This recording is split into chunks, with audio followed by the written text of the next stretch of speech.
الحمد لله وكفى وسلام على عباده الذين اصطفى. أما بعد فأعوذ بالله من الشيطان الرجيم. بسم الله الرحمن الرحيم. إن هذا القرآن يهدي للتي هي أقوم ويبشر المؤمنين الذين يعملون الصالحات أن لهم أجرا كبيرا. صدق الله مولانا العلي العظيم. محترم حاضرین مجلس، پردہ نشین خواتین، ماں اور بہنوں، آپ کے مدرسہ منبع العلوم کے میدان میں، گراؤنڈ میں، عمارت میں یہ دینی مجلس منعقد کی گئی. الحمدللہ یہ ادارہ طلباء کی تعلیم کی خدمات بھی انجام دے رہا ہے اور وقتاً فوقتاً علماء کرام کے بیانات بھی ہوتے رہتے ہیں. میں یہاں اس سے پہلے بھی آیا ہوں. فتح پور میرا وطن ہے، میں اس علاقے کے چپے چپے سے واقف ہوں. آپ حضرات کے سامنے جو بات عرض کرنی ہے، سنجیدگی کے ساتھ، توجہ کے ساتھ سنیں. انشاءاللہ کہنے والے کو بھی فائدہ ہوگا، سننے والے کو بھی فائدہ ہوگا. اس دنیا میں جتنی چیزیں بنی ہیں وہ سب فنا اور ختم ہونے کے لیے بنی ہے. ہمیشہ باقی رہنے کے لیے یہاں کوئی چیز نہیں. جو پیڑ اگا ہے وہ سوکھے گا، جو بچہ ماں کے پیٹ سے پیدا ہوا ہے وہ موت کی گود میں جائے گا، جو مکان بنا ہے 100 200 500 1000 سال کے بعد وہ کھنڈر ہوگا. ہمیشہ ہمیشہ باقی رہنے والی کوئی چیز نہیں. اللہ نے اس عظیم کائنات کے اندر بہت سی چیزیں بنائی ہیں. زمین ہے، آسمان ہے، ندی نالے ہیں، پہاڑ ہیں، خوبصورت خوبصورت پرندے ہیں، دریاؤں کے اندر خوبصورت سی مخلوقات ہیں. ایک انسان کو چھوڑ کر، اس کے دماغ میں خناس ہے، اس کو سائڈ کیجیے، اس کے بارے میں گفتگو بعد میں ہو. انسان کو چھوڑ کر ساری مخلوق اللہ کو خالق بھی مانتی ہے، رازق بھی مانتی ہے، مالک بھی مانتی ہے. کوئی مخلوق جب شام کو لوٹ کر آتی ہے تو اپنے ساتھ آئندہ کل کا ٹفن لے کر نہیں آتی. یہ آپ کے آتے ہوں گے، بجلی میں تو الگ بات ہے. ایک پرندہ اپنے گھونسلے سے نکلا، چرتا چنتا ہوا شام کو لوٹ کر اپنے گھونسلے میں آ کے بیٹھ گیا. اس کا گھونسلہ کتنا بڑا، ایک جوڑا اس کے اندر رہ لے گا. انڈے ہوں گے، بچے ہوں گے. جب تک بچے چھوٹے ہوں گے اس وقت تک بچے وہاں رہے. بچے بڑے ہوئے تو یہی ماں باپ دھکے مار کے ان کو نکال دیتا ہے. اس لیے کہ اس کھولی میں 4 لوگوں کی جگہ نہیں ہے، 2 کی جگہ ہے. چھوٹے بچے اس میں ایڈجسٹ ہو سکتے ہیں. پھر وہ جائے گا اپنا گھونسلہ بنائے گا. کوئی جانور، کوئی مخلوق جب شام کو لوٹ کر آتی ہے تو اپنے ساتھ میں آئندہ کل کے لیے ناشتے دار لے کر نہیں آتی. مجھ سے آپ پوچھیں بھائی خالی ہاتھ چلایا، بڑی اچھی گھاس تھی، بڑا اچھا شکار تھا، کھایا تھا، تھوڑا لے آیا ہوتا، کہے گا کیا ضرورت ہے؟ جس خدا نے آج کھلایا وہ خدا کل کھلائے گا. اب بچے ہمارا معاملہ کیا ہے؟ اللہ کی ہزار نعمتیں ہمارے اوپر ہیں. ہم اشرف المخلوقات ہیں. اللہ نے ہم کو قوت گویائی دی ہے، دماغ دیا ہے. اس دماغ سے انسان پوری کائنات پر حکومت کرتا ہے، لیکن اللہ سے منزل ہے. یہ بہت نازک مسئلہ ہے. جس خدا نے سب دیا ہے اسی سے منزل ہے. کیا منزل ہے؟ سائیکل والا کہتا ہے میرے پاس بائک نہیں، بائک والا کہتا ہے میرے پاس کار نہیں، کار والا کہتا ہے ہیلی کاپٹر نہیں. پردھان منتری جی کہتے ہیں کہ ایک بار بن گیا ہوں، دوبارہ بنائے تو اچھا لگے، دوبارہ ہرا دیا مجھ کو. کوئی ایک آدمی بتلا دو جو اللہ کی نعمتوں پر راضی ہو، اور جس کو اللہ کی نعمتوں پر راضی ہونے کی توفیق ہو گئی، قناعت کی دولت نصیب ہو گئی، اس سے بڑا کوئی راجا نہیں۔ یاد رکھیں، ناشکری کرو گے، کرتے رہو گے، کبھی سکون نہیں پاؤ گے۔ اس انسان کو خداوند قدوس نے اپنی کائنات کا خلیفہ اور نائب بنایا، اس کو نعمتوں سے نوازا ہے۔ خداوند قدوس نے کسی کو نبوت دی، کسی کو بادشاہت دی۔ نبوت ایک روحانی منصب ہے اور بادشاہت ایک مادی منصب ہے، لیکن بعض انبیاء کرام ایسے بھی آئے کہ ان کو اللہ نے نبوت بھی دی، بادشاہت بھی دی۔ سیدنا یوسف علیہ السلام کو نبوت بھی ملی، بادشاہت بھی ملی۔ جن نبیوں کو نبوت اور بادشاہت ملی ان میں سب سے بڑا نام ہے حضرت سلیمان علیہ السلام کا۔ حضرت سلیمان کی حکومت انسانوں پر، جناتوں پر، جانوروں پر، ہواؤں پر، دریاؤں پر، ان کی حکومت میں آپ کے ہاں تو عمارت میں انسان کام کرتے ہیں، لیبر انسان ہوتے ہیں، ان کے ہاں جنات کام کرتے ہیں، پہاڑوں کو کھود کھود کر کے مکانات بناتے تھے۔ ان کی حکومت میں جو کھانے پکانے کے دیگ ہوتے تھے وہ ہمارے آپ کے طرح دیگ نہیں تھے، وہ پہاڑوں کو تراش کر ہزاروں ٹن کھانا پک سکے ایسے ایسے دیگ بناتے تھے۔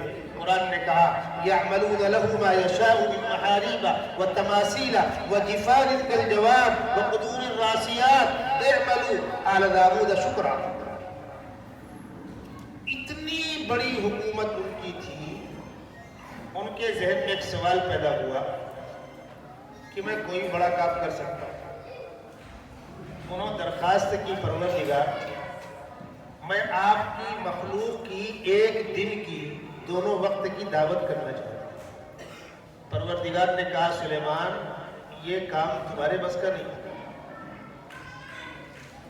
ایک دن کے دونوں وقت کی دعوت ساری مخلوق کی۔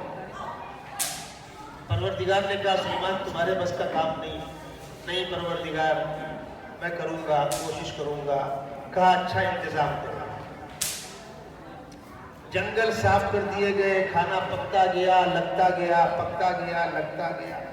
اس زمانے میں تو کولڈ اسٹور تھا نہیں، اے سی تھا نہیں، تو ہوا کو آرڈر دیا کھانے کے اوپر چلتی رہے۔ اب کھانے پر ہوا چل رہی، کھانا خراب نہیں ہوا۔ تقریباً 4 مہینے تک کھانا پکتا رہا، لگتا رہا، پکتا رہا، لگتا رہا۔ جناتوں کی فوج پکا رہی ہے، لگا رہی ہے، ہوا چل رہی ہے، پوری دنیا میں کھانا کھانا کھانا کھانا ہو گیا۔ عرض کیا پروردگار تیاری کر لی ہے، شروع کیجئے۔ تو پروردگار نے پوچھا سلیمان کس مخلوق سے شروع کروں؟ بہت سی مخلوقات ہیں نا۔ انہوں نے کہا دریائی مخلوق سے شروع کیجئے۔ پروردگار نے کہا ایک مہمان کو بھیج رہا ہوں، اس کو کھلا لو، باقی فوج پیچھے آئے گی۔ خداوند قدوس نے ایک مچھلی کو حکم دیا جاؤ آج دونوں وقت تمہاری دعوت سلیمان کے ہاں۔ وہ مچھلی دریا سے باہر نکلی اور دسترخوان پہ ایک طرف سے اس نے بیٹھ کر پورا صاف کر دیا۔ حضرت سلیمان نے کہا سب کھا گئی؟ اس نے کہا سلیمان دسترخوان پر مہمان سے ایسی بات نہیں کیا کرتے۔ آپ کے علاقے میں میں جانتا ہوں ماشاءاللہ یہاں بھی صاف کا اور وہاں بھی صاف کا ہے، اگر من موافق کھانا نہ ملا، جب بوتا نہیں رہا تو کہیں بلائے رہے ہو؟ آپ بھی کہتے ہیں۔ تو مچھلی نے کیا جواب دیا؟ سلیمان دسترخوان پر مہمان سے ایسی بات نہیں کرتے، اور مجھ کو تو پروردگار نے کہا ہے کہ دونوں وقت کی دعوت ہے، یا تو ایک ہی وقت کا وعدہ ہو گیا۔ حضرت سلیمان علیہ السلام سجدے میں گر گئے، پروردگار مجھ سے غلطی ہے۔ وہ خدا جو تمام مخلوقات، بہت غور سے بھی بات سنیے، ہر مخلوق کو اور الگ الگ مخلوقات کی الگ الگ غذائیں ہیں، ہر مخلوق کی ایک غذا نہیں ہے۔ الگ الگ مخلوقات کی الگ الگ غذائیں ہیں، الگ الگ عمر میں انسان کے الگ الگ تقاضے ہوتے ہیں، ہر عمر میں الگ الگ تقاضوں کے مطابق ساری مخلوقات کو اللہ کھلا رہا ہے۔ لیکن یہ انسان یہ خدا سے منزل ہے۔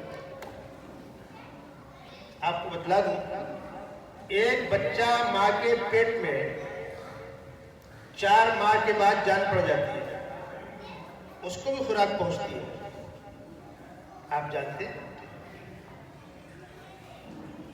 جب بچہ دنیا میں آ گیا، اب دنیا کی خلاف خوراک لگ رہی ہے، پیٹ کے اندر اللہ نے اس کو وہی اس کی خوراک دے دی۔ پیدا ہو گیا، منہ میں دانت نہیں ہے، کیا کرے گا، کیسے کھائے گا یہ؟ ابھی اگر آپ کے دانت گر جائے تو کیسے لگے گا آپ کو؟ گوشت کٹے گا آپ سے، ہڈی توڑے گی۔ اللہ نے اس عمر میں ادھر بچہ دنیا میں آیا، ادھر اس کے ماں کے سینے میں اس کی غذا دے دی۔ بچے کو اس عمر میں کس نے بتلایا کہ تیری غذا کہاں ہے؟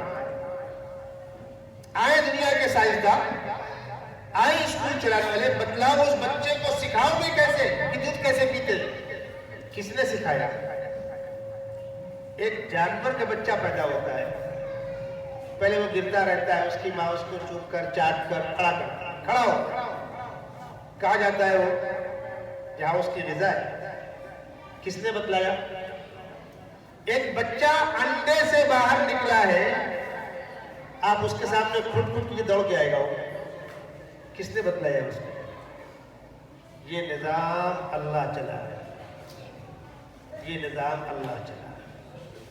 اس کائنات کے نظام میں خدا بند قدوس نے انسان سے کہا کہ تم کو ان مخلوقات کو نہیں پالنا ہے، دریائی مخلوق کو تم کو نہیں کھلانا ہے، فضائی مخلوق کو تم کو نہیں کھلانا ہے، جنگلی مخلوق کو تم کو نہیں کھلانا ہے۔ اچھا کھا لو، اچھا پہن لو، اچھے مکان میں رہ لو، منع نہیں ہے، لیکن ظالم یہ تو سوچ، بھیجا کس نے اور جانا کہاں ہے؟ یہ آج کے تماشے، یہ دکان مکان، کھیت کھلیان، طاقت، پیسہ، پاور، گولہ بارود، آنکھ بند ہونے کے بعد کہاں جائے گا؟ نوجوانوں سنو، جب ایک نوجوان نہا دھو کر، کپڑے اچھے پہن کر، اچھے جوتے مہنگے پہن کر، مہنگا موبائل لگ کے نکلتا ہے، ٹھوکریں مارتے ہوئے چلتا ہے۔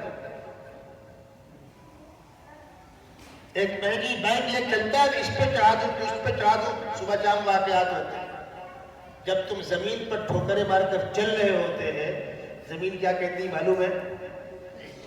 میرے اوپر اکڑ کر چلنے والے، وہ دن دور نہیں کہ آئے گا میرے ہی اندر، اس وقت بتلاؤں گی تو بڑا کہ میں بڑی۔ اور یہ بات قرآن نے بھی کہا ہے، وَلَا تَمْشِ فِي الْأَرْضِ مَرَحًا إِنَّكَ لَن تَخْرِقَ الْأَرْضَ وَلَن تَبْلُغَ الْجِبَالَ طُولًا۔ زمین پر اکڑ کر مت چل، زمین کو پھاڑ نہیں دو گے، سینہ پھلا کر، گردن اٹھا کر مت چلو، پہاڑ سے اوپر نہیں نکل جاؤ گے۔ اپنے آغاز کو دیکھ لو اور اپنے انجام کو سوچ لو۔ انسان اپنی بنیاد کو دیکھ لے اور اپنے انجام کو سوچ لے، نگاہ جھک جائے گی، پھر اکڑے گا نہیں۔ تیرا آغاز اس گندے قطرے سے جس کے نکلنے پر غسل فرض ہوتا ہے، اور تیرا انجام قبر کے کیڑوں کی غذا۔ آنکھ بند ہوئی، گھر والوں نے نہلایا دھلایا، کپڑا اچھا استعمال کیا، عطر ڈالا، خون ڈالا، جو کرنا ہے کرو، پھر کیا کرو گے؟ جا کر اس گڑھے میں رکھ کر مٹی پاٹ کر چلے۔ ارے اپنے ابا کو تم گڈھے میں ڈھکیل آئے، اور کیا کر سکتے ہیں؟ اس کے علاوہ کر کیا سکتے ہیں؟ کس کے حوالے کر کے آئے؟ قبر کی مٹی کے حوالے کر کے آئے، کیڑے مکوڑوں کے حوالے کر کے آئے۔ ہم میں سے کس کا وقت کب پورا ہوگا کسی کو معلوم ہے؟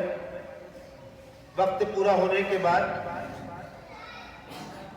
ایک صاحب کا انتقال ہوا، بڑے پیسے والے تھے، جنازہ اٹھ رہا تھا۔ ایک بڈھے آدمی نے کہا، سب سے پہلے گھر چھوٹا، جنازہ اٹھ کر قبرستان جا رہا ہے، یہ مکان جس پر بڑا فخر تھا اس کو چھوڑ کے جا رہا ہے نا بھائی۔ روز قیامت اپنے اپنے قبروں سے ہم اٹھیں گے بغیر کپڑے کے. اللہ کے نبی صلی اللہ علیہ وسلم فرمایا یحشر الناس حفاۃ عراۃ، میدان محشر میں لوگ بغیر کپڑے کے ہوں گے، ننگے پیر ننگے بدن ہوں گے. تو حضرت عائشہ صدیقہ رضی اللہ تعالیٰ عنہ نے پوچھا یا رسول اللہ سارے ننگے ہوں گے، مرد عورت سارے ننگے ہوں گے، بے پردگی نہیں ہوگی؟ الناس ينظر بعضهم الى بعض، ایک دوسرے کو دیکھیں گے نہیں. فرمایا عائشہ دنیا کے معاملات پر قیاس مت کرو، وہ منظر بڑا عجیب ہوگا، وہ منظر بڑا عجیب ہوگا. دہتی ہوئی جہنم سامنے ہوگی اور کسی کو نہیں پتا ہے کہ نامہ اعمال دائیں ہاتھ میں ملنے والا ہے کہ بائیں ہاتھ میں ملنے والا ہے. جس کو نامہ اعمال دائیں ہاتھ ملے گا وہ خوش خرم ہوگا، اور جس کا نامہ اعمال بائیں ہاتھ میں پیٹھ کے پیچھے سے ملے گا وہ اپنے آپ کو کوستا ہوگا. قرآن نے کہا فَأَمَّا مَنْ أُوتِيَ كِتَابَهُ بِشِمَالِهِ فَيَقُولُ يَا لَيْتَنِي بِيَمِينِهِ فَيَقُولُ هَاؤُمُ اقْرَءُوا کتابیہ. جس کا نامہ اعمال دائیں ہاتھ ملے گا وہ دکھاتا پھرتا ہوگا، خوش خرم ہوگا. وَأَمَّا مَنْ أُوتِيَ كِتَابَهُ بِشِمَالِهِ فَيَقُولُ يَا لَيْتَنِي لَمْ أُوتَ كِتَابِيَهْ وَلَمْ أَدْرِ مَا حِسَابِيَهْ يَا لَيْتَهَا كَانَتِ الْقَاضِيَةَ مَا أَغْنَىٰ عَنِّي مَالِيَهْ هَلَكَ عَنِّي سُلْطَانِيَهْ. کاش کہ مجھ کو نامہ اعمال نہ ملا ہوتا، نہ میرا مال کام آیا، نہ دوست و احباب کام آئے، نہ جگہ زمین پراپرٹی کام آئی. یہ حقیقت جس کو سمجھ میں آ گئی وہ خوش قسمت ہے. لیکن آتی کب ہے؟ ہم تو اپنے نشے میں گم ہیں. اس حقیقت کو سمجھانے کے لیے انبیاء کرام دنیا کے اندر تشریف لائے. اس حقیقت کو بتلانے کے لیے اللہ کے نیک بندے انسانوں کے بیچ میں چل پھر کر انسانوں کو اللہ کا پیغام سناتے ہیں. ہماری آپ کی زندگی آج جو لوگ بیٹھے ہوئے 40-50 سال کی عمر کے کتنا اور جئیں گے؟ 50 سال اور جی جائیں گے، کوئی 80 کوئی 90-100 سال کی عمر تک. اس کے بعد جبکہ 60 کراس کرنے کے بعد ہاتھ پیر ڈھیلے ہو جاتے ہیں، دانت گر جاتے ہیں، آنکھوں کی روشنی ختم ہو جاتی ہے، گھٹنے کام نہیں کرتے، کمر کام نہیں کرتی، پیٹ برابر نہیں ہے. ایک بڑے میاں ڈاکٹر کے ہاں گئے، بیٹا پیٹ میں جلن رہتی ہے. اس نے کہا چچا بڑھاپا ہے. بیٹا رات میں نیند نہیں آتی ہے. چچا بڑھاپا ہے. بیٹا بڑی الجھن رہتی ہے. چچا بڑھاپا ہے. بیٹا میرے گھٹنوں میں درد رہتا ہے، گھٹنے مڑتے نہیں ہیں. چچا بڑھاپا ہے. تو چچا غصہ آ گیا، کہنے لگے ڈاکٹر ایک چکر ہے، کم وقت ہر بات میں بولتا ہے بڑھاپا بڑھاپا. ڈاکٹر نے چچا یہ بھی بڑھاپا ہی ہے. کب تک کب تک آپ جائیں گاؤں کے دیہاتوں میں جا کر کے 200-500 بیگھہ کے زمین کے مالک جو بیٹھے ہوئے ہیں 70-80 سال 90 سال کے بوڑھے، پوچھئے ان سے بیٹا کیا حال ہے؟ کہاں گئی طاقت؟ کہاں گیا کرنوفر؟ اور آنکھ بند ہونے کے بعد جن اولادوں کو پالا پوسا ہے ان کو آپ کی قبر پر کھڑے ہو کر فاتحہ پڑھنے کی توفیق ہوگی نہیں ہوگی معلوم نہیں ہے. یہ اپنے باپ کا قرضہ پٹائیں گے، لین دین پٹائیں گے، معلوم نہیں ہے. یاد رکھیے ایسا بھی ہوتا ہے کہ بڑھاپے میں اولاد مطالبہ کرتی ہے ابا بانٹ دو. باپ نے جیسے ہی بانٹنے کا نام لیا تم اس کو زیادہ دے رہے ہو، اس کو کم دے رہے ہو، مجھ کو یہاں نہیں وہاں چاہیے، مجھ کو وہاں نہیں وہاں چاہیے.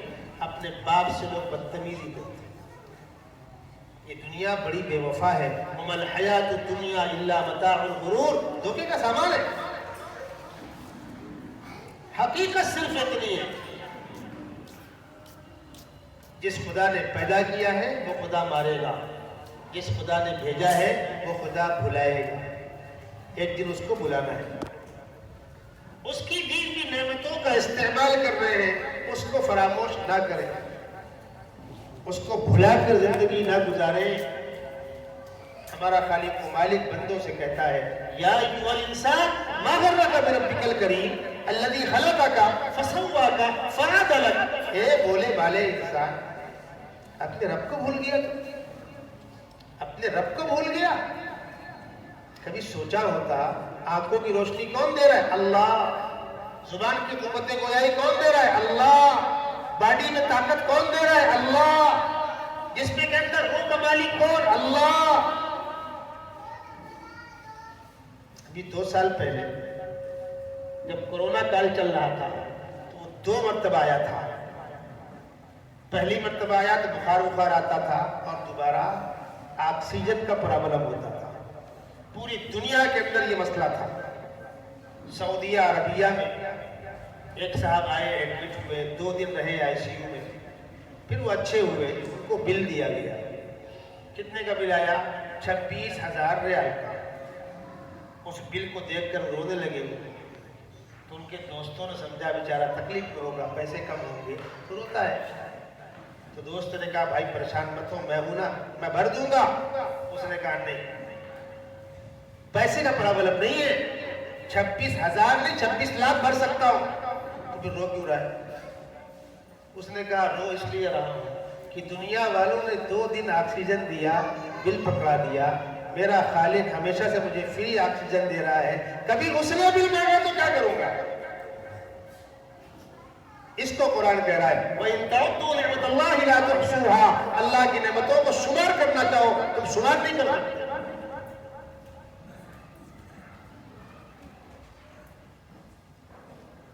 آج ہر آدمی اسی فکر میں پریشان ہے، میرے پاس چھوٹا مکان ہے، بڑا نہیں ہے، کچا ہے، پکا نہیں ہے، 1 ہی منزلہ ہے، 2 منزلہ نہیں ہے، بائک ہے، کار نہیں ہے، کار ہے، ہیلی کاپٹر نہیں ہے۔ یاد رکھیے گا، ایک مثال سمجھ لیجیے، آپ اپنے گھر کے تمام لوگوں کی تمام ضرورتیں پوری کرتے ہیں۔ گھر والی نے آپ کو بتا دیا یہ سامان لے لو، یہ لے لو، جو لگتا ہے آپ پورا کرتے ہیں۔ اور آپ کا بیٹا چوراہے پر کھڑے ہو کر کہے کہ ہمارے ابا آپ کو پیٹ بھر کے کھانا نہیں دیتے، آپ کو کیسا لگے گا؟ میرے ابا مجھ کو کپڑے نہیں سلاتے، بھائی مجھ کو کچھ دے دو، 100 روپے دے دو، میرے پاس پہننے کے لیے کپڑے نہیں ہیں۔ ارے کس کا بیٹا ہے؟ فلانے کا۔ فون لگایا، آپ اپنے بیٹے کو چپل نہیں پہناتے، کپڑے نہیں پہناتے، وہ چوراہے پکڑے ہو بھیک مانگ رہا اور کہہ رہا ہے کہ میرے ابا مجھ کو نہیں دیتے، تو آپ پہ کیا بیتے گی؟ جب ہم اپنے حق کا شکوہ کرتے ہیں، ماشاءاللہ اچھا خاصا کاروبار ہے، سب ٹھیک ٹھاک چل رہا ہے، کیا حال ہے؟ دال روٹی چل رہی، بس گزارا ہو رہا ہے، پتہ نہیں کیا ہو گیا، کاروبار چلتا ہی نہیں ہے۔ اور پڑوسی کی زمین بکتی ہے تو رات میں 50 لاکھ نکل آئے، کیا خدا جانتا نہیں ہے؟ اللہ جانتا ہے۔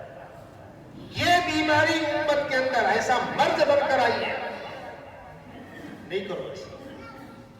ہمارا خالق کہتا ہے لَإِن شَكَرْتُمْ لَأَزِيدَنَّكُمْ وَلَإِن كَفَرْتُمْ إِنَّ عَذَابِي لَشَدِيدٌ، شکر کرو گے اور دوں گا، اور ناشکری کرو گے تو ناشکری کو اللہ کفر کہہ رہا ہے۔ ناشکری کا گناہ کفر جیسا گناہ ہے۔ ایک بات تو مجھے آپ سے یہ کہنی ہے۔ دوسری بات،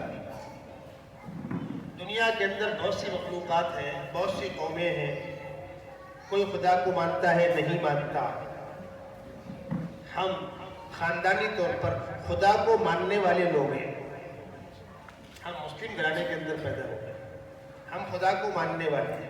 جب خدا کو ماننے والے ہیں تو خدا کے احکامات بھی ماننے ہوں گے۔ جو نہیں مانتا نہیں مانتا، لیکن ماننے والے ہیں نا بھائی، تو ہم پر نماز فرض ہے، ہم پر روزہ فرض ہے، رزق حلال کمانا ہے، بھلے کاموں میں خرچ کرنا ہے، ناجائز سے بچنا ہے، نگاہوں کی حفاظت، زبان کی حفاظت، خیالات کی حفاظت۔ اور اگر ہم اس پر خوش نہیں ہیں، اللہ کو ماننے والی قوم ہو کر اللہ کے فیصلے پر راضی نہیں ہے، خدا اور پیغمبر کے فیصلے کو ہم قبول نہیں کرتے، ووٹر لسٹ میں بھلے نام لکھا ہوگا مسلمان میں، راشن کارڈ میں نام لکھا ہوگا مسلمان میں، پراپرٹی میں نام لکھا ہوگا مسلمان میں، خاندان ہم کو مسلمان کہتا ہوگا، اللہ کے سپر کمپیوٹر کے اندر نام کٹ چکا ہے۔ یاد رکھیے گا. اور اگلی بات سن لیجیے، بڑی تلخ بات کہہ رہا ہوں. اس کائنات کے سارے انسان خدا کے خلاف بغاوت کر جائیں، خدا کی خدائی میں کوئی فرق نہیں پڑنے والا. ہم نے خدا کو ووٹ دے کر الیکشن میں چن کر خدا نہیں بنایا. ہم خدا مانے تو وہ خدا ہے اور نہ مانے تو وہ خدا ہے. سیدنا محمد رسول اللہ صلی اللہ علیہ وسلم نبی برحق ہیں، ہم مانے تو ہیں اور نہ مانے تو ہیں. ہم خدا کو مان کر اس پر احسان نہیں کر رہے. پوری دنیا کے سارے انسان خدا کے خلاف بغاوت کر جائے، اس کی شان میں کوئی فرق نہیں پڑنے والا. واللہ الغنی وانتم الفقراء، وہ بے نیاز ہے، ضرورت مند تم. خدا کی مان کر زندگی گزارنی ہوگی. کہاں؟ مسجد میں. بس دین مسجد تک. نماز پڑھ لیا ماشاءاللہ، کچھ لوگ آتے ہیں نماز پڑھتے ہیں، اچھا کام ہے، وہ ہو گیا دین. اتنے کا نام دین ہے. باقی محلہ، سماج، خاندان، کاروبار، لین دین، حقوق، رشتے ناتے، وہاں دین نہیں ہے. اگر ہم نے خاندان والوں کی حق تلفی کی، پڑوسیوں کی حق تلفی کی، انسانوں کا حق دبایا، طاقتور نے کمزور کا حق دبایا. مکان بنا رہا ہوں 10 فٹ بڑھا کے بنا لو. پڑوسی کیا کرے گا؟ بہت سے بہت روئے گا، گائے گا، پیسہ لے لے. اس کو آپ کیا سمجھتے ہیں؟ سودا ہو گیا. یہ سودا نہیں ہوا ہے، یہ ڈکیتی ہے. آپ کسی کمزور کا حق دباؤ مت، کسی کمزور کا حق مارو مت. بھائی نے بھائی کا حق مارا، بھائی نے بہن کا حق مارا، بہن نے بہن کا حق مارا، پڑوسی نے پڑوسی کا حق مارا، کسٹمر نے دکاندار کا حق مارا، دکاندار نے کسٹمر کا حق مارا. اللہ کیا جواب دینا ہوگا. اور جب تک اس کا حساب کتاب نہیں ہوگا، جنت کا منہ دیکھنا نصیب نہیں ہوگا. آپ کاروبار کو لے لیجیے. اسلام نے ہم کو زندگی کے تمام شعبوں کی رہبری فرمائی ہے. کاروبار کی بات لے لیجیے. اللہ کے نبی صلی اللہ علیہ وسلم مدینہ منورہ کے بازار میں چل پھر کر کے دیکھتے تھے، ملاوٹ کا مال تو نہیں بک رہا ہے. دودھ میں پانی ملانے کا کام آج سے نہیں ہے. جب سے انسان ہے، جب جانور ہے، تب سے لوگ پانی ملاتے ہیں. ملاوٹ کا کام نیا نہیں ہے. سیدنا عمر بن خطاب رضی اللہ تعالیٰ عنہ رات کی تاریکی میں آبادی میں گھوم پھر کر لوگوں کے حالات کا جائزہ لیتے تھے. بہت سے واقعات ہیں. ایک گھر کے پاس سے گزر رہے تھے. ہوتا ایسا ہے کہ دودھ دینے والے جانور کسی موسم میں ان کا دودھ کم ہو جاتا ہے. اب دینا ہے 5 لیٹر، نکل رہا ہے 4 لیٹر. ہوتے ہیں ایسے حالات. 4 کو 5 کیسے کریں؟ تو بیٹی نے کہا کہ اماں دینا ہے 5 لیٹر، ہے 4 لیٹر. تو اماں نے کہا 1 لیٹر پانی ملا دے.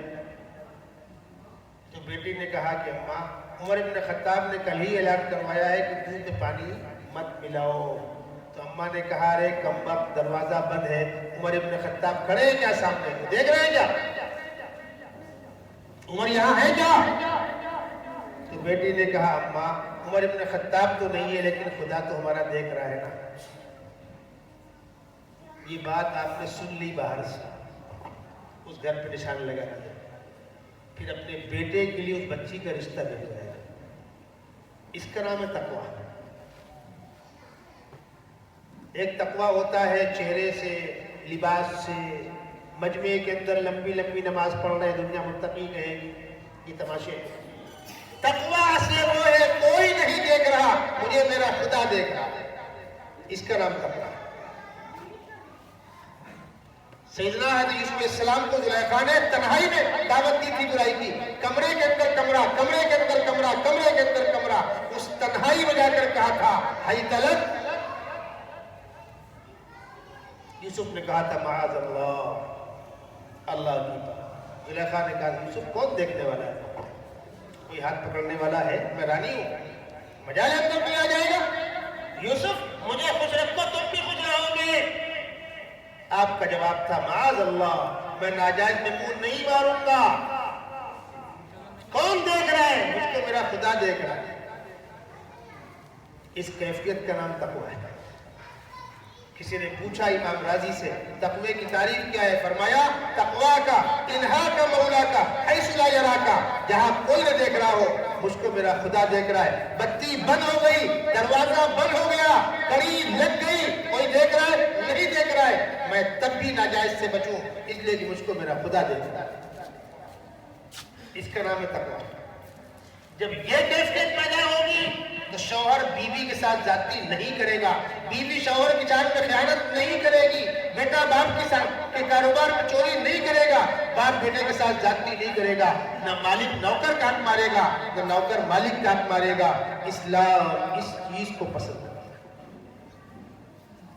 اللہ کے نبی صلی اللہ علیہ وسلم مدینے کے بازار میں چل رہے ہیں، گیہوں کا ڈھیر لگا ہوا ہے۔ آپ نے گیہوں کے نچلے حصے میں ہاتھ ڈالا تو گیلا گیہوں تھا۔ پوچھا ما ھذا البلل یا صاحب الطعام، یہ تراوٹ کیسی ہے؟ وہ دکاندار گھبرا گیا، کیوں؟ ملاوٹ کا مال بیچو گے بھگا دیں گے مارکیٹ سے۔ اسلامی مملکت کے ذمہ دار کھڑے ہوئے۔ اس نے گھبرا کر کہا پانی برس گیا تھا بھیگ گیا ہے۔ فرمایا پانی اوپر سے آئے تھا کہ نیچے سے آئے تھے؟ اوپر سے برسا ہے، تو بھیگا ہوا کہاں ہونا چاہیے؟ اوپر۔ اوپر سکا نیچے ملا، کیا تماشا ہے؟ افلا جعلتہ فوق الطعام لیراہ الناس، اوپر کرو اس کو۔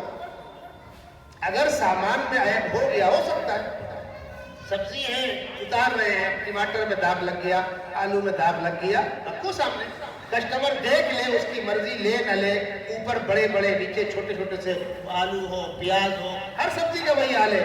ترازو کہاں لگتی ہے؟ کیا ہے؟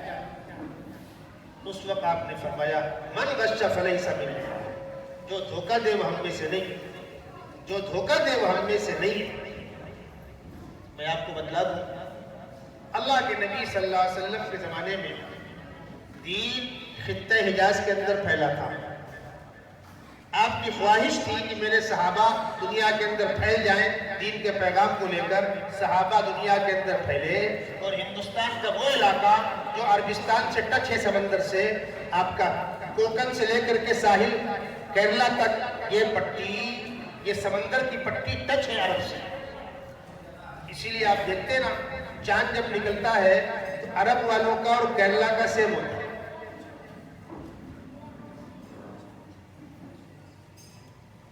ان دونوں کا مطلب ایک ہے۔ صحابہ سب سے پہلے کیرلا میں آئے، تجارت کا سامان لے کر آئے۔ دھندے میں ہوتا کیا ہے؟ آج کل باقاعدہ ایک کورس ہوتا ہے سیلس مینی کا، اس میں کیا سکھاتے ہیں؟ خراب مال اچھے پیکٹ ڈال کر کسٹمر کو پہنانا کیسے، اس کی پریکٹس کرتے ہیں۔ آنے والے کسٹمر کو بیوقوف بنا کر کے سامان دے کر روانہ کرو، اس کی مشق کرائیے۔ وہ سیلس مین بہت بولتے ہیں، بہت بولتے ہیں، بہت بولتے ہیں۔ بمبئی میں کرافٹ مارکیٹ میں ہم لوگ کھڑے تھے، ایک چپل مجھ کو لینی تھی فٹ پاتھ سے، رہی ہوگی 100 روپے کی، وہ میں نے پیر ڈالا برابر آ گئی، کتنے کی ہے؟ 250 روپے کی۔ میں نے کہا بھائی حساب سے لگا لو۔ اس میں ہلکے ہلکے دندانے اوپر نکلے ہوئے، کہنے لگا اس کو پہنو گے بلڈ پریشر نہیں ہوگا، ہارٹ کا بال چوک نہیں ہوگا، کڈنی میں یہ نہیں ہوگا، وہ نہیں ہوگا، چالو ہوا وہ۔ تو میں نے کہا گھر میں چور نہیں آئے گا، آگ نہیں لگے گی، کہیں کوئی موت نہیں آئے گی۔ تو میرا منہ دیکھ رہا ہے، کیا ملا جی ایسی بات کر رہے ہیں؟ کم 100 روپے کی چپل ہے، اس کو تو پہنا کر کہنا کیا چاہتا ہے؟ 100 روپے کی دے ورنہ چلو لا دے دو۔ وہ 250 کی بھیج رہا تھا۔ کیا ہے یہ روزہ کا روزہ۔ صحابہ کرام آتے تھے کیرلا کے علاقے میں، سامان لے کے آتے تھے، کم بات کرتے تھے۔ جو آدمی صحیح کام کرتا ہے وہ کم بولتا ہے، وہ ٹیڑھی بات کرتا ہے، میٹھی بات نہیں کرتا۔ میٹھی بات کرنے والے عام طور پر گڑبڑ ہوتے ہیں، جو کھری بات کرے گا اس کے معاملات صحیح ہوتے ہیں۔ وہ کم بولتے تھے، سامان دکھا کر بیچتے تھے۔ بھائی اس میں دیکھو کنارے میں یہ عیب ہے، آپ دیکھو پڑتا ہے تو لے بتلا کر دو نا۔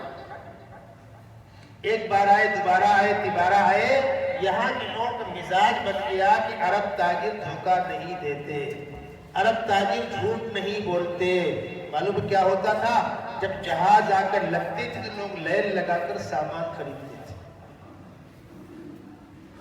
کاروبار بھی کرتے تھے، دین پر مکمل پابند بھی تھے، ان کے اندر انسانیت بھی تھی، ان کے چہروں کے اندر نور تھا، بات میں وزن تھا، انسانیت کی. میں آپ کو اس کا ایک واقعہ سناؤں، کرنے کا واقعہ ہے. ایک کسٹمر ایک دکان پہ آیا، فلاں سامان ہے دے دو. کتنے کا ہے؟ اتنے کا ہے، دے دو. اس نے کہا بھائی ایک کام کرو، روڈ کے اس پار دکان جا کے وہاں سے لے لو.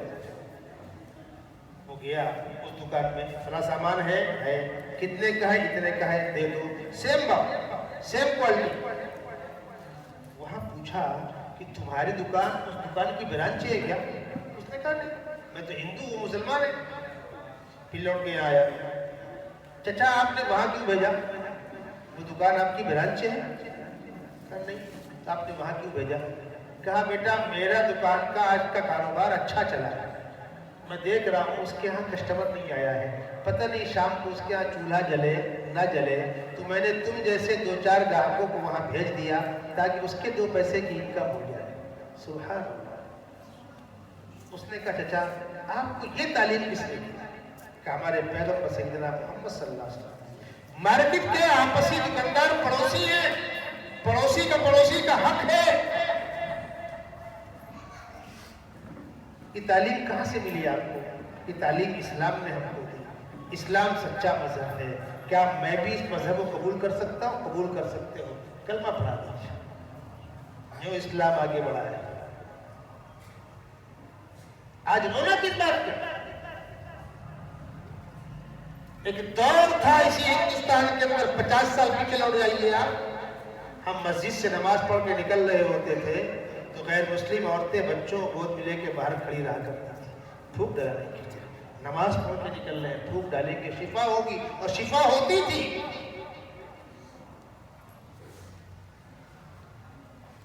ان کی شادیوں کی باراتیں نکلتی تو مسجد کے پاس ڈھول تاشے روک دیتے تھے، سر جھکا کر جھک کر نکلتے تھے. یہ دور دیکھا ہے بڑے بوڑھوں نے. اور آج جب ہم مسلمانوں کی بے غیرتوں کی براتوں میں اذان ہو رہی ڈھول تاشے بج رہے ہیں، نماز ہو رہی ڈھول تاشے بج رہے ہیں. مسجد کی بے حرمتی ہم نے کی ہے، قرآن کی بے حرمتی ہم نے کی ہے، علماء کی بے حرمتی ہم نے کی ہے، تو پھر دوسروں شکوہ کیسا؟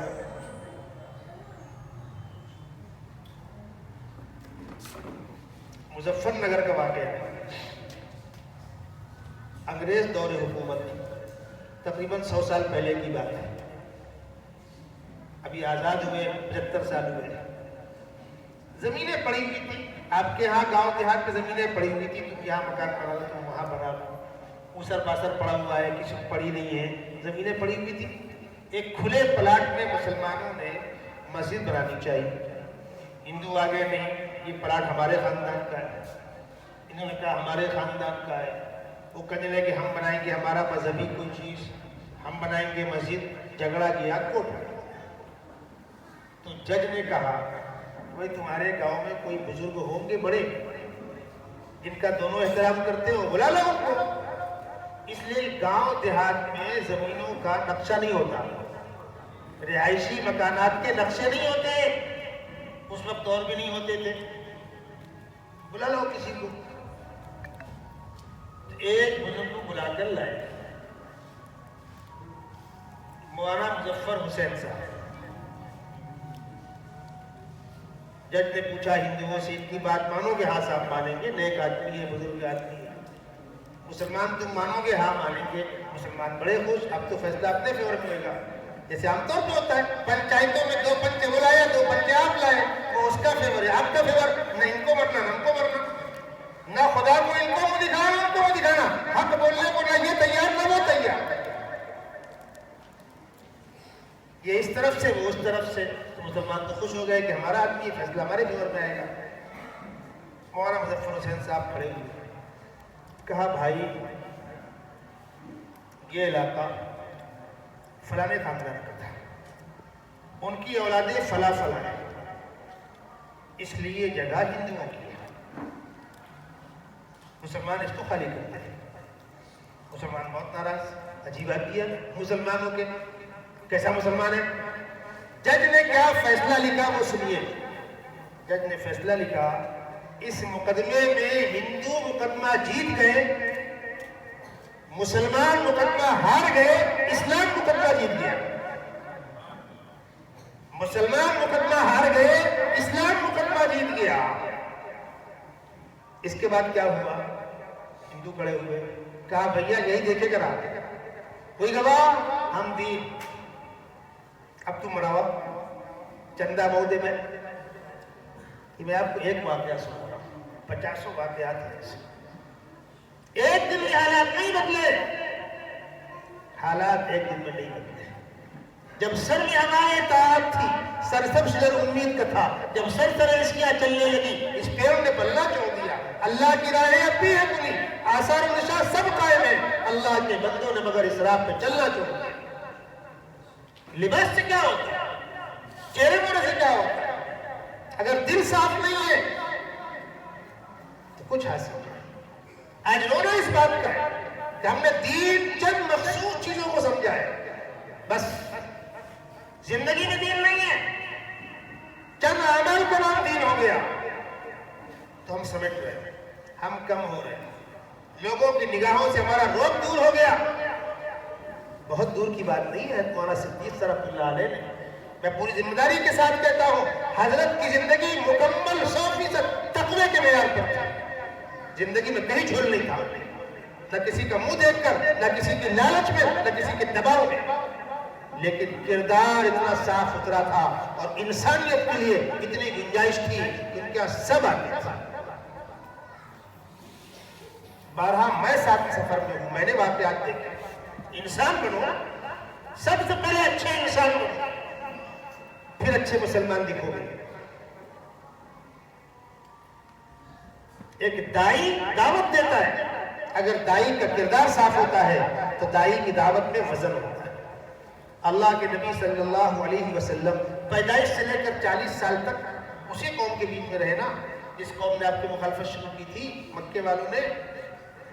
40 سال کی عمر کے بعد آپ نے اعلان کیا نبوت کا، مخالفتیں شروع ہوئی۔ خداوند قدوس نے آپ کی زبان سے ایک جملہ کہلوایا تھا، وہ ہمارے آپ کے لیے درس عبرت ہے۔ کیا ہے وہ جملہ؟ فقط لبثت فیکم عمرا من قبلی افلا تعقلون۔ 40 سال تمہارے ہی بیچ گزرا ہے میرا، بتاؤ کوئی ایک واقعہ۔ کل تک فیصلے مجھ سے کراتے تھے، کل تک مجھ کو صادق و امین کہتے تھے، کل تک میں اچھا انسان تھا، آج میں خدا کا پیغام سنا رہا ہوں تو میرے اندر 500 عیب نکلے۔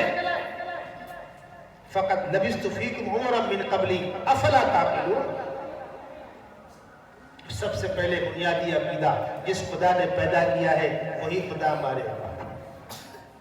ہم سے پہلے کے لوگ بھی آئے اور چلے گئے، ہم کو بھی آنا اور جانا ہوگا۔ اپنی بھی فکر کیجئے اور اپنے بچوں اور بچیوں کی دینی تعلیم کی فکر کیجئے۔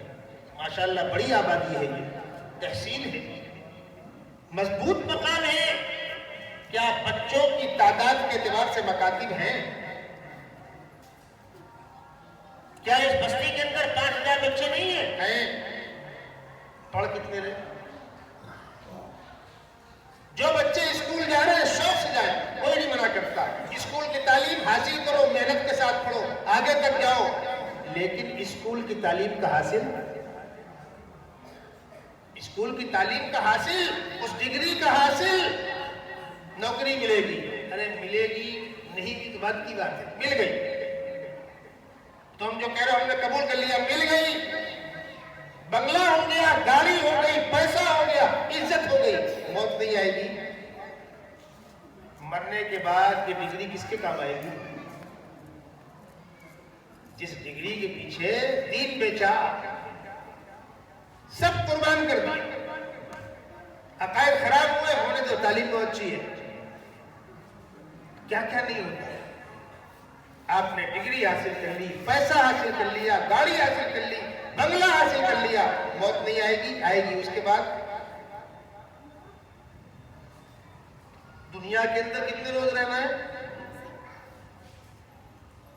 بڑھتے بڑھتے 30-35 سال کی عمر ہو جاتی ہے۔ جب آدمی اس ڈگری کا فائدہ حاصل کرتا ہے تو اس وقت جوانی ڈھل نہیں ہوتی، کم سے کم 30 سال۔ اب 30 سال کے بعد کتنا دن اور رہے گا؟ اور 30 سال، ارے 60 سال کے بعد سرکار آپ سے خود ہی مذمت چالے گی، سوری صاحب جائیے، کہیں پنشن ہے کہیں نہیں ہے۔ اس کے بعد مرنے کے بعد زندگی شروع ہو رہی ہے قبر والی، میدان محشر کے بعد آخرت والی۔ وہاں کب تک رہنا ہے؟ ہمیشہ ہمیشہ۔ یہاں 70 80 90 100 سال، اس کے لیے سارے ہنگامے، اور وہاں ہمیشہ دنیا کے اندر گھر اٹھ جائے گا، گاؤں والے مار کے نکال دیں گے، بھیک مانگ کے ہم کھا لیں گے۔ اگر خدا نہ خواستہ آخرت کے اندر رسوائی کا اعلان ہو گیا، تو کون زمین ہوگی جو پناہ دے گی اور کون آسمان ہوگا پناہ دے گا؟ اگر آخرت میں ناکامی کا فیصلہ کر دیا گیا تو جائیں گے کہاں؟ اس کے لیے کوئی فکر ہے؟ یہ مدارس، یہ مکاتب، ان میں قرآن پڑھایا جا رہا ہے، ان میں دین سکھایا جا رہا ہے۔ آپ کا بچہ اسکول پڑھتا ہے، شوق سے پڑھے، کاروبار کرتے ہو شوق سے کرو، ملازمت کرتے ہو شوق سے کرو۔ ارے مسلمان تو رہو کم سے کم۔ تو مسلمان باقی رہنے کے لیے یہ تعلیم ضروری نہیں ہے؟ آپ کو بتلا دوں، نوجوانوں کا بڑا طبقہ ایسا ہے جنہوں نے بچپن میں مکتب نہیں پڑھا ہے، اب بعد میں جماعت میں لگ گئے، کسی بزرگ سے وابستہ ہو گئے، کسی بھی انداز سے دین سے جڑ گئے۔ اب نماز پڑھنے کا شوق پیدا ہوا، جذبہ پیدا ہوا، اب نماز پڑھنا ہے، قرآن پڑھنا نہیں آتا۔ اصل میں آپ کا مائک پر آواز پکڑ رہا ہے، کچھ نہیں کرتے آپ، یہ نہیں مجھے قصور گلے کا نہیں، قصور حضرت کا ہے۔ بس بات مجھے کرنی ہے آپ سے، سنیے غور سے، یہ باتیں روز نہیں ہوا کرتی۔ آپ کو اچھا لگے سبحان اللہ بولیے گا، برا لگے ایک گلاس پانی پی لیجیے گا، کہنا میرا کام۔ اب ان کو نماز پڑھنا شروع ہوا، قرآن پڑھنا نہیں آتا۔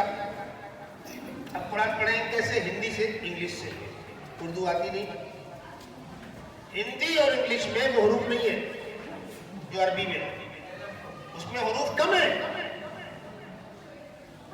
آپ کہیں گے یہ کیا بات کہہ رہے ہیں مولوی صاحب؟ جی، عربی زبان بڑی زبان ہے، دوسری زبانوں کے اندر وہ حروف نہیں ہے، نہ ہندی میں ہے، نہ انگلش میں ہے، نہ سنسکرت میں ہے، نہ کنڑ میں، نہ مراٹھی میں، نہ بنگالی میں۔